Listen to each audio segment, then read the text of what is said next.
اعوذ باللہ من الشیطان الرجیم بسم اللہ الرحمن الرحیم هو السمیع العلیم هو الغفور الرحیم هو التواب الرحیم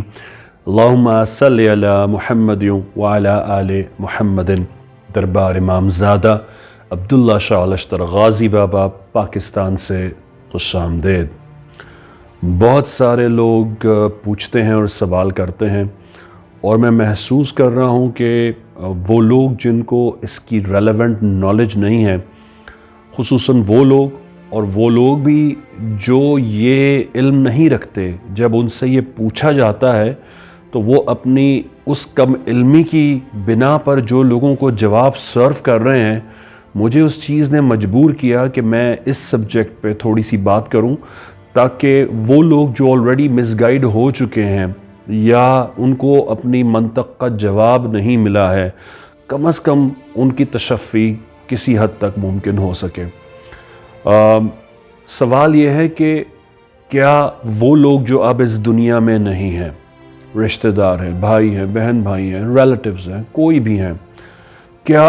اگر ان سے آپ نے کوئی ایسے ریلیونس میں کوئی مسٹیک کر دی ہے، ان کا دل دکھا دیا ہے، یا پھر آپ سے ان کی شان میں بے ادبی، گستاخی یا ان کے حقوق میں کچھ تلفی ہو گئی ہے، یا ان کی حق تلفی یا حوصلہ شکنی ہو گئی ہے، ان کا دل ٹوٹ گیا ہے آپ کی کسی بات سے، اور اب وہ اس دنیا میں نہیں ہیں، اور آپ اب پچھتا رہے ہیں، ریپینٹ کر رہے ہیں کہ کیا میں ان سے معافی مانگ لیتا، کیا میں ان سے معافی مانگ لیتی مجھ سے جو مسٹیک سرزد ہوئی ہے۔ یہ سیگمنٹ آپ کے لیے ہے۔ سب سے پہلے یہ بات سمجھ لیں کہ اللہ نے حقوق دو کیٹیگریز میں ڈیوائیڈ کیے ہیں، ایک ہے حقوق اللہ اور ایک ہے حقوق العباد، یعنی بندوں کا حق۔ یعنی اگر آپ نے نماز، روزہ، حج، زکوٰۃ میں نیگلیجنس کی ہے تو وہ تو شاید قیامت کے دن اللہ کی غفور الرحیمی سے معاف ہو جائے، یہ اللہ کی مرضی ہے، لیکن اگر اللہ پاک نے اپنی تمام چیزوں میں آپ کو کیٹیگرائز کر کے ججمنٹ کرنے کے بعد اگر مغفرت فرما دی، آپ کی نمازیں قبول ہو گئیں، آپ کا روزہ قبول ہو گیا، حج، زکوٰۃ، خیرات، صدقات، آپ کا اس دنیا میں آنا، شرکت کرنا سب قبول کر لیا، یعنی کہ آپ کی ججمنٹ اب جنت کی طرف جا رہی ہے، اور اگر آپ نے اس دنیا میں کسی بندے کا حق مارا ہے، وہ درمیان میں آ گیا، تو وہ آپ کے اور آپ کی جنت کے راستے میں حائل ہو جائے گا۔ بندوں کا حق اللہ پاک نے اتنا ایکسٹینسو، اتنا وسیع النظیر فرما دیا ہے کہ بندوں کو اتنا باؤنڈ کر دیا ہے کہ وہ دوسروں کا حق نہ ماریں۔ تو اس لیے آپ کو یہ ذہن نشین رکھنا بہت ضروری ہے کہ آپ کسی کا دل نہ توڑیں، کسی کا حق نہ ماریں، کسی کا مال نہ کھائیں، کسی کی پیسے نہ لوٹیں، کسی کی اولاد کو برباد نہ کریں، کسی کی بچی کے مستقبل کو یا کسی بچے کے مستقبل کو بٹا نہ لگائیں، یا پھر آپ کسی کے بارے میں ایسی بہتان درازی، ایسی ایکیوزیشنز نہ کریں کہ کسی کو فالسفلی ایکیوز نہ کر دیں، اس پر غلط بہتان درازی نہ کر دیں کہ وہ عمر بھر پچھتاتا رہے اور آپ کو بد دعائیں کرتا رہے۔ تو یہ آپ کو سمجھ لینا ہوگا حقوق العباد کی کیٹیگری کیا ہے۔ اب وہ لوگ جو اس دنیا میں نہیں ہیں اور آپ ابھی زندہ ہیں، اور اب آپ کا دل یہ پچھتا رہا ہے کہ میں نے ان کے ساتھ یہ غلط کام کر دیا تھا، میرے ان کے ساتھ اس بات پر کچھ کانورسیشن خراب ہوئی تھی، بٹر ہوئی تھی، کڑوی ہوئی تھی، اور مجھے لگتا ہے کہ میری طرف سے انہیں تکلیف یا ٹھیس پہنچی، اب کیا کیا جائے؟ ہم اس کی چند ایک ایگزامپلز سمجھ لیں گے تاکہ آپ کو اس بات کا منشور اور منطق آسانی سے سمجھ میں آ سکے۔ دیکھیے بہنوں، بھائیوں، بزرگوں، دوستوں، بیٹوں، بیٹیوں، اگر تو وہ ہیں آپ کے پیرنٹس تو یہ تو سمجھ لیجئے چیپٹر ہو گیا کلوز۔ سمجھ لیجئے اگر آپ نے ان کو ناراض کیا تھا اور وہ آپ سے ناراض اس دنیا سے چلے گئے ہیں اور آپ ابھی تک زندہ ہیں، بس پھر خیر منائیے، قیامت کے دن جب آپ کے پیرنٹس اگر آپ کو معاف کر دیں گے تو شاید معافی ہو جائے گی، اور اگر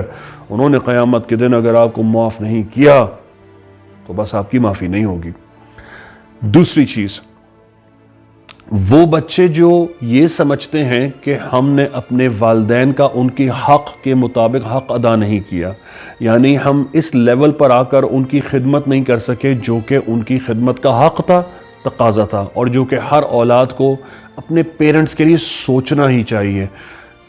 ماں کی، باپ کی ایک رات کے دودھ کا، ایک رات کے رزق کے نوالے کا حق تو اولاد ادا ہی نہیں کر سکتی، ان کی ساری زندگی کا حق کیسے ادا کرے گی؟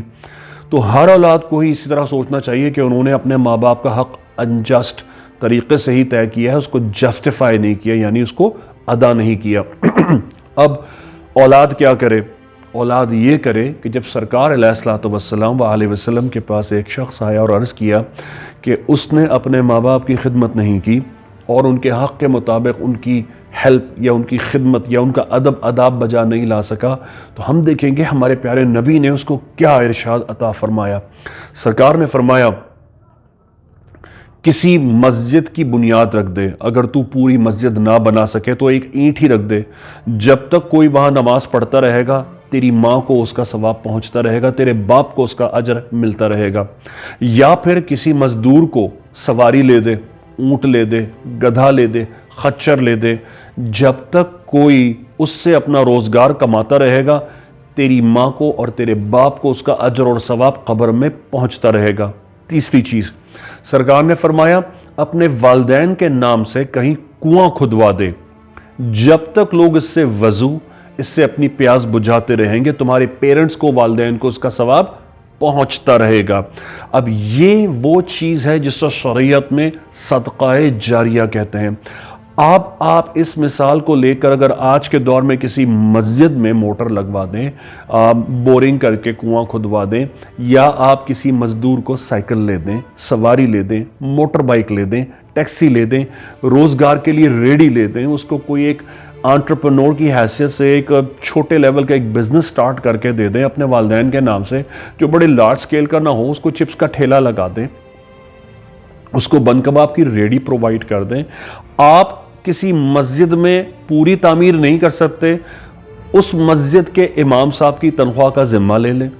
آپ وہ جب تک وہ نماز وہاں پڑھاتے رہیں گے، ہر نماز کا اجر اور ثواب جب جماعت ہوگی، جمعے کی نماز ہوگی، انشاءاللہ وہ آپ کے پیرنٹس کو پہنچتا رہے گا۔ یہ تو وہ کیٹیگری ہے کہ جب آپ صدقہ جاریہ اپنے والدین کو، ہر اولاد کو ہی اسی طرح کرنا چاہیے۔ اب وہ لوگ فار ایگزامپل کہ آپ نے کسی کا دل دکھایا ہے اور وہ اب اس دنیا میں نہیں ہے، اب آپ کو حالت آپ کی خراب ہو رہی ہے کہ جناب میں نے اس کا دل دکھایا تھا، وہ مرد ہے یا عورت ہے، لڑکا ہے یا لڑکی ہے، اب اس دنیا میں نہیں ہے، اب میں کیا کروں؟ آپ کو کیا کرنا چاہیے؟ سب سے پہلے آپ اپنی غلطی کے انالیسس یہاں سے شروع کریں کہ کیا آپ نے کوئی گناہ کبیرہ تو نہیں کیا تھا؟ نہ، گناہ کبیرہ اس قتل، زنا، سود، حرام کاری، لواطت،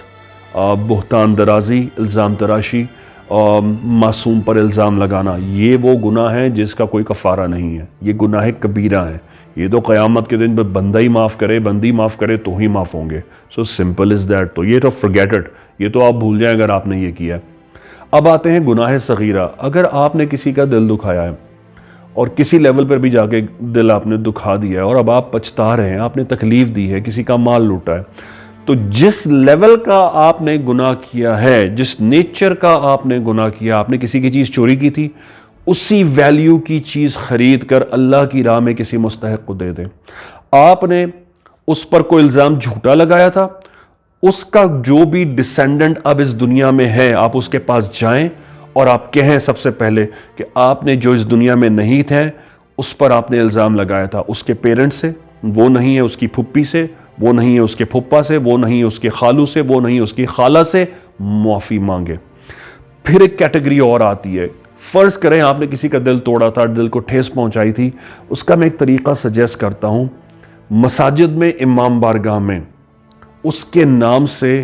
کلام پاک قرآن مجید رکھوا دیں، اس کے نام سے آپ امام صاحب کی تنخواہ ہدیہ مقرر کر دیں۔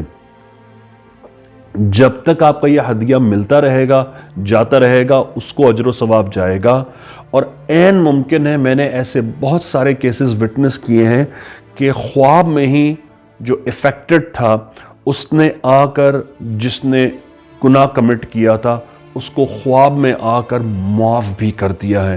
تو یہی نہیں ہے کہ ججمنٹ جو ہے وہ قیامت پر ہے، اللہ پاک جس بندے سے راضی ہو جائے اسے دنیا کے مطابق اس کے خواب میں بھی بشارت فرما دیتا ہے کہ میں نے تمہیں معاف کر دیا۔ یہاں میں ایک چیز اور ہدیہ کروں گا، اور وہ یہ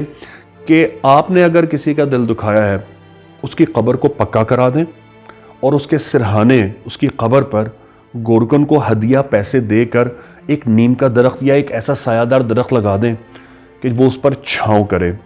اس کی قبر کے سرہانے 2 مٹی کے تھال رکھوا دیں، ایک میں باجرہ اور ایک میں پانی رکھوا دیں۔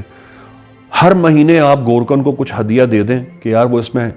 باجرہ یا پانی بھرتا رہے۔ بہترین تو یہ ہے کسی پر ٹرسٹ نہ کیا جائے، کیونکہ ایسے لوگوں پر ٹرسٹ جب بھی کیا جائے وہ پیسے کھا جاتے ہیں، اور اگر آپ نے ان کو اپنی سر سے ایک مجبوری اتارنے کے لیے ہدیہ دے دیا اور انہوں نے آپ کا کام نہیں کیا تو اجر و ثواب آپ کا ودہیلڈ یعنی آسمان زمین کے درمیان میں ہی رہ جائے گا۔ So you need to make sure, آپ کو اس کا یقین کرنا ہوگا، آپ نیکی پوری کی پوری اپنے ہاتھ سے سر انجام دیں، کیونکہ مسٹیک غلطی آپ سے ہوئی ہے تو آپ کو اس بات کا یقین کرنا ہے، حد الوسیع حد الامکان حد تک جا کر اب اس کا کفارہ کریں۔ یہ عمل آپ کا کرنا ہی آپ کا اللہ کی بارگاہ میں آپ کو بحیثیت ایک گناہگار کے پیش کرتا رہے گا اور اس کا کفارہ جاتا رہے گا۔ اور سب سے بڑی بات یہ، قیامت کے دن جب آپ پیش ہوں گے تو کم از کم اس انسان سے تو بہتر ہوں گے نا کہ جب اللہ پاک اس سے پوچھے گا تو نے اس کا دل دکھایا تھا، وہ اس دنیا میں نہیں تھا، تو نے کیا کیا؟ ایک انسان ہوگا وہ ہاتھ جوڑ کے کھڑا رہے گا، اور ایک آپ ہوں گے کہ جب آپ سے پوچھا جائے گا تم نے دل دکھایا تھا، تو کم از کم آپ کا یہ کیٹیگری کا جو کفارہ کرنے کا ایٹیٹیوڈ ہے، جو رویہ ہے، کل جب اس کو اجر اور ثواب بن کے اس کو جنت کی صورت میں مغفرت کی صورت میں جب ملے گا تو دیکھیں اللہ بھی خوش ہوگا اور بندہ بھی راضی ہو جائے گا۔ کسی کا دل نہ دکھائیں، کسی کا دل توڑنے کی کوئی کوشش نہ کریں، جتنا ممکن ہو اس سے اجتناب کریں، اور جتنا ممکن ہو ان سے ان کی زندگی میں ہی معافی مانگ لیں، کسی کو ناراض نہ کریں، حد الوسیع امکان تک جائز۔ جو ناحق ناراض ہوں وہ الگ بات ہے، لیکن جائز حد تک کسی کو ناراض نہ کریں، ان کو ان کی زندگی میں ہی معافی طلب کر کے ان کی زندگی بھی اور اپنی زندگی بھی سکون تک پہنچا دیں۔ اللہم صلی علی محمد وعلی آل محمد۔ اللہ حافظ یا غازی۔